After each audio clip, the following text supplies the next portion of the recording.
I've been afraid of deep water for as long as I can remember. Not drowning, that's too simple.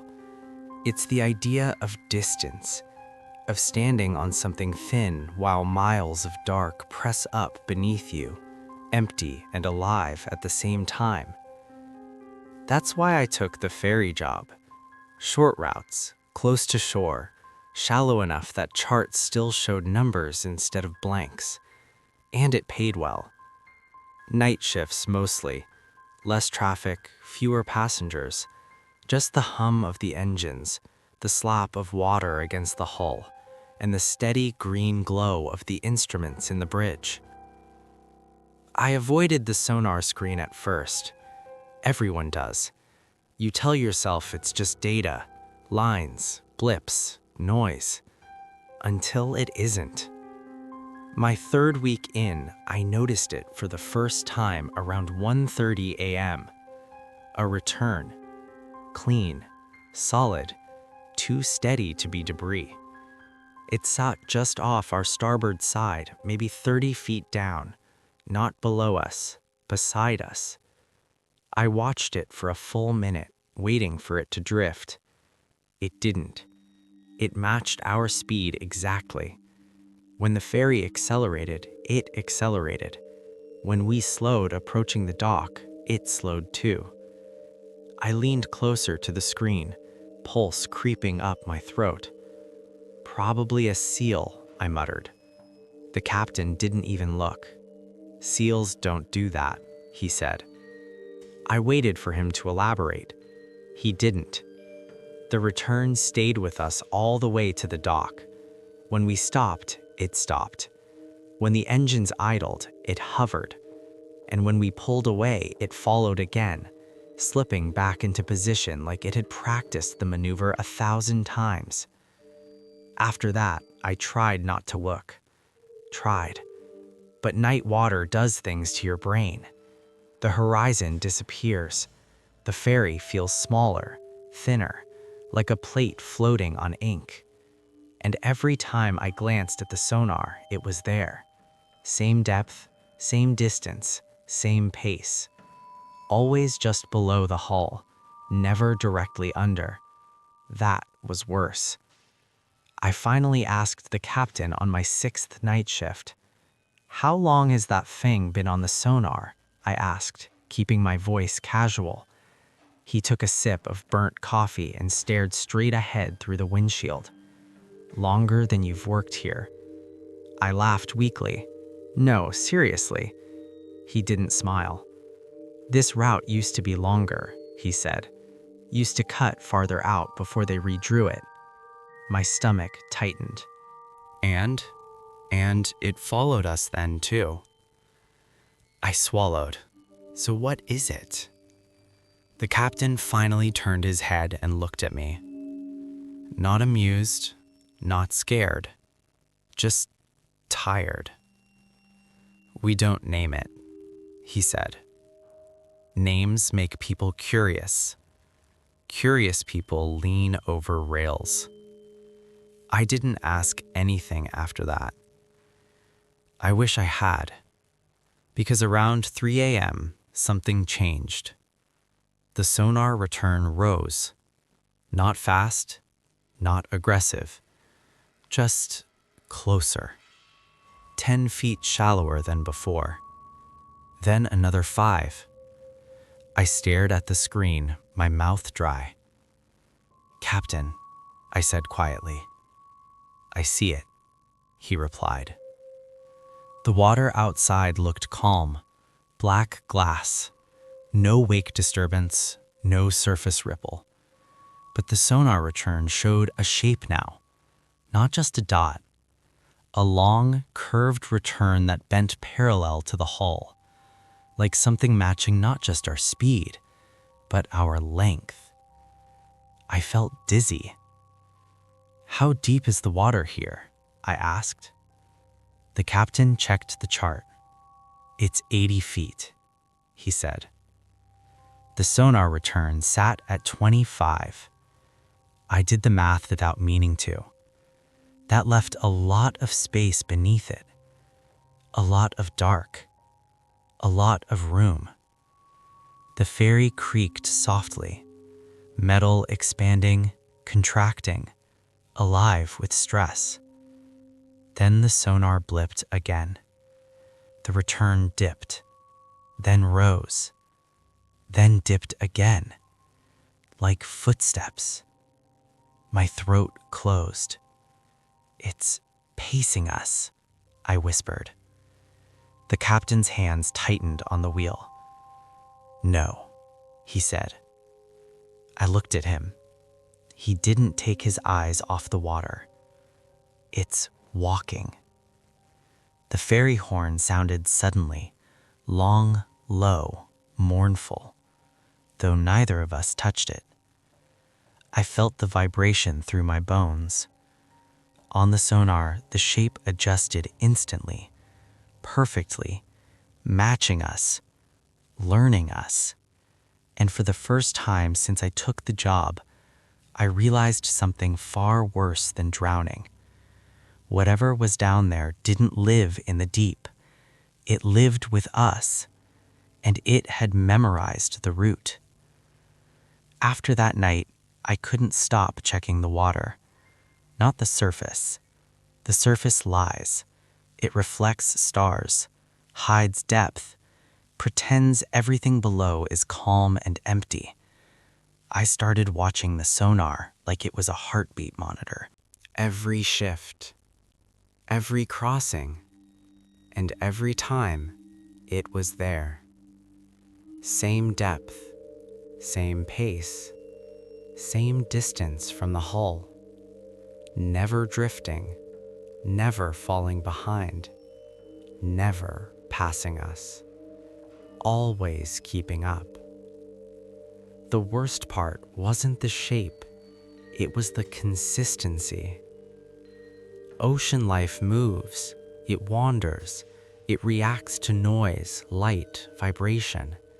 Whales dive, sharks arc, schools scatter. This thing didn't do any of that. It followed the route, not us. The ferry could be replaced, the crew could change, but the path through the water, that mattered. I started noticing patterns the captain never pointed out. At certain bends in the route, the sonar return adjusted before we did, like it anticipated the turn. When we slowed early for fog, it slowed early too. When we drifted off schedule, it waited. Waiting was worse than following. One night, I asked the captain why we never deviated. "Why not cut a wider arc?" I asked. "Test it." He shook his head. "The company tried that years ago. And they lost sonar for 12 seconds. My stomach dropped. Lost it how? Blank screen. No bottom. No returns. No depth. I stared at him. In 80 feet of water? He nodded. When it came back, he continued quietly, the ferry was still moving, still afloat, still fine. I waited. But the return was underneath instead of beside. I felt my hands go numb. Directly under, he added, matching the keel. That night, I dreamed of standing on glass, perfectly clear glass, miles of black water beneath my feet, and something pressed up from below, testing the thickness. The first passenger noticed it a week later. She was leaning over the rail on the night crossing, staring down into the wake like people do when they want to feel small. She didn't scream. She just backed away slowly and asked if there was supposed to be a shadow down there. "There's nothing there," I said automatically. She shook her head. "Not on the surface, under it." I didn't look. She left early at the next stop. After that, More people started avoiding the rails at night, standing back, sitting inside, acting like the water made them uneasy without knowing why. Fear travels upward. It seeps. The ferry started groaning more too. Not damage, not strain, just sound. Metal complaining the way it does when pressure changes. Every creak made me imagine something brushing the hull. Not scraping, just keeping pace. I finally broke on a night when the sonar showed something new. A second return. Fainter, deeper, trailing behind the first. I stared at the screen, bile rising in my throat. "Captain," I whispered. He looked once, then closed his eyes. "No," he said, "not yet." "What do you mean, not yet?" "They don't come up together," he said. "Not until—" The ferry lurched. Not hard, not enough to alarm passengers, just enough to feel like the water had shifted against us. The first return rose 5 feet. The second rose 10. My breathing went shallow. "How many?" I asked. The captain's jaw tightened. "We've only ever seen 2, he said. "But that doesn't mean—" The sonar blipped again. A third return appeared. Deeper still, far enough down that the bottom should have been between it and us. But the bottom wasn't there. Just empty black on the screen. The water depth reading flickered, dropped, rose, dropped again, like something massive had displaced it. I felt the old childhood fear claw up from my gut, that primal terror of not knowing where the bottom is, of realizing the water under you is far deeper than you were told. "How deep are we?" I whispered. The captain didn't answer. He stared at the sonar, at the 3 returns, at the growing, impossible gap beneath them. Then he said something I will never forget. "They're lining up." The ferry horn sounded again, long, low, automatic. On the sonar, all 3 shapes adjusted at once. Perfect synchronization, like feet stopping mid-step. And beneath them, the screen finally showed the bottom, much farther down than the charts claimed, much farther down than the water should allow, as if the sea had been holding something open, waiting for us to pass. After the third return appeared, the captain stopped speaking unless he had to. That scared me more than anything he could have said. The bridge felt smaller, lower, like the ceiling had dropped an inch and nobody wanted to admit it. The sonar screen glowed sickly green in the dark. 3 long shapes pacing us now, staggered, layered, each one deeper than the last. They moved with a precision that made my skin crawl. Not circling, not hunting, escorting. I kept glancing out at the water even though I knew better. The surface was calm, black and flat, reflecting the night sky so perfectly it felt upside down, like we were sailing across a void with stars below instead of above. I hate that feeling, like the world could flip at any moment and nothing would change.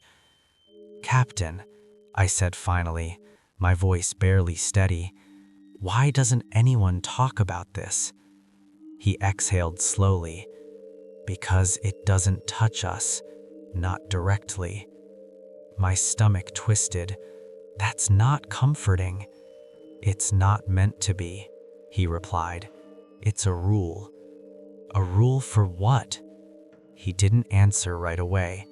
He reached into a drawer and pulled out an old laminated route chart, yellowed, edges cracked from years of use. This isn't the first ferry, or the second, or the fifth. He pointed to a stretch of water marked faintly in pencil, not part of the official route. This used to be deeper, much deeper, before the shoreline was filled in, before the dredging. I leaned closer. The pencil markings weren't notes. They were tallies, short lines, grouped in fives. How many? I asked. The captain swallowed. That's just for this crossing. The ferry creaked again, longer this time. A low groan that ran the length of the hull, like something heavy had leaned against it. The first sonar return rose again. 20 feet. Then 15. I felt my legs go weak. That's too close, I whispered. I know, the captain said. It means they're curious. About what? He looked at me then. About who? A cold realization hit me all at once. They're not pacing the boat, I said slowly. They're pacing the people. The captain didn't deny it. Certain shifts, certain crews, certain passengers. My mouth went dry. Why me? He studied me for a moment. Because you look down, even when you tell yourself not to. The sonar blipped again. The second return shifted sideways. Not much, just enough to break formation. It was no longer parallel. It was angling inward, toward the keel, toward the space directly beneath where I stood. The ferry shuddered. Passengers murmured somewhere below deck, uneasy without knowing why. Captain, I said, panic creeping into my voice. It's under us. Yes, he said. And the others? They're waiting. For what? He tightened his grip on the wheel. For it to decide. The depth gauge began to fluctuate wildly. 80 feet, 100, 200. That was impossible. This route wasn't that deep. I knew that. Everyone did. But the numbers kept dropping. 300, 4. The third return began to rise. I felt it then. Not a bump, not a scrape. Pressure. Like standing on ice and realizing it's bending. The captain reached up and shut off the internal lights on the bridge. What are you doing? I hissed. So they can see us better, he said. I stared at him. That's insane. He shook his head slowly. They don't use eyes. They use attention. The glass in the windows vibrated faintly. I looked down at the sonar one last time. The three shapes were no longer walking. They were standing still, directly beneath us, stacked, perfectly aligned. And beneath them, something vast shifted in the darkness, too big to show fully on the screen, only its outline flickering in and out like the edge of a continent moving. The bottom vanished again, replaced by nothing, endless, waiting nothing. My childhood fear came roaring back, that ancient, suffocating terror of deep water, the certainty that if you fall, you won't hit anything for a very long time, and something will notice you before you stop sinking. The captain leaned close to me and whispered, "Don't think about how far down it goes." I shook, barely holding myself together. Why? because the sonar blipped one final time and a new line of text appeared on the screen. Not numbers, not data, a word: looking. The water outside the windows darkened, like the night itself was leaning upward toward us, and somewhere beneath the hull, something enormous adjusted its stance, as if preparing to step. The word looking stayed on the sonar screen longer than it should have. 5 seconds, 10. Sonar doesn't do that. It refreshes, it scrolls, it replaces old data with new.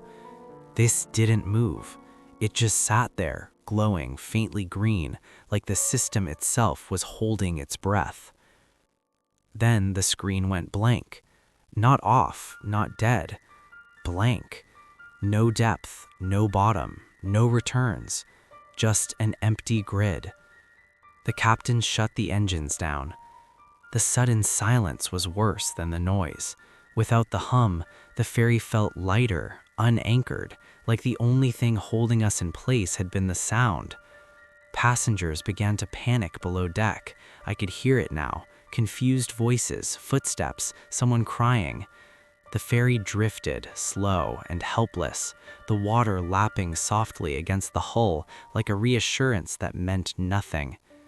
I grabbed the edge of the console to keep from shaking.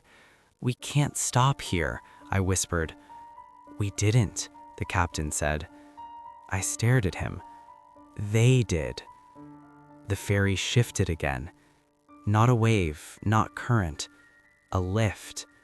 Barely noticeable, just enough that my stomach floated for a split second, like the beginning of a drop on a roller coaster. I gagged. The captain braced himself. "Do you know why you're afraid of deep water?" he asked quietly. I shook my head. "You think it's because of drowning or not seeing the bottom or what might be down there." Another lift, stronger this time. The metal groaned, long, deep, like something enormous was taking our weight carefully. "But it's not that," he said. "It's because your body knows something your mind refuses to accept." The sonar flickered back on. One return. Directly beneath us, so close it might as well have been touching. The shape wasn't long anymore. It wasn't walking. It was upright. "Captain," I choked. "It's standing," he said. The depth gauge began counting upward, not down, up, like the water was being pushed away from us, like the sea itself was making space. "I told you," he said softly, "they don't live in the deep." The ferry rose another inch. I felt the pressure in my ears, my chest, my bones, like being slowly lifted by hands you never see. The sonar flashed again. 3 returns reappeared, the walkers, now positioned farther out, spaced evenly, facing inward, watching, guarding. The captain leaned close to me and whispered, "Don't look down." Too late. I pressed my forehead to the glass and stared into the water. The surface didn't ripple. It didn't break. It thinned. And for a moment, just one unbearable moment, I saw it. Not clearly, never clearly. A suggestion of scale. A darkness deeper than the night around it. A shape too large to understand, too close to comprehend. Not a creature. A presence, the kind of thing that doesn't hunt because hunting implies hunger. This didn't need anything. It simply noticed us. The ferry creaked again, then settled, gently, like it had been placed back down. The engines restarted on their own. The sonar cleared. Depth returned to normal. 80 feet. The walkers were gone. The bottom was back. The water outside looked exactly the same as it always had. Passengers calmed, conversations resumed, laughter returned, thin and fragile. I sank into my seat, shaking uncontrollably. "What was that?" I whispered. The captain didn't answer right away. Then he said, "Why do you think the sea feels so big?" I swallowed. "Because it has to be," he continued. "Some things don't fit anywhere else." The ferry docked. Passengers disembarked, unaware they'd just been lifted by something older than charts, older than roots, older than fear. I quit the job the next morning. Couldn't stand the sound of water after that. Couldn't look at the horizon without feeling like it was looking back. But sometimes, late at night when I'm far inland and trying to sleep, I feel it. That gentle lift, that careful pressure, like something beneath me is still pacing, still matching my speed. Because the ocean isn't scary because it's deep. It's scary because it isn't. Not all the way down, not where it matters. And some things down there, they learned how to walk just to stay close to us.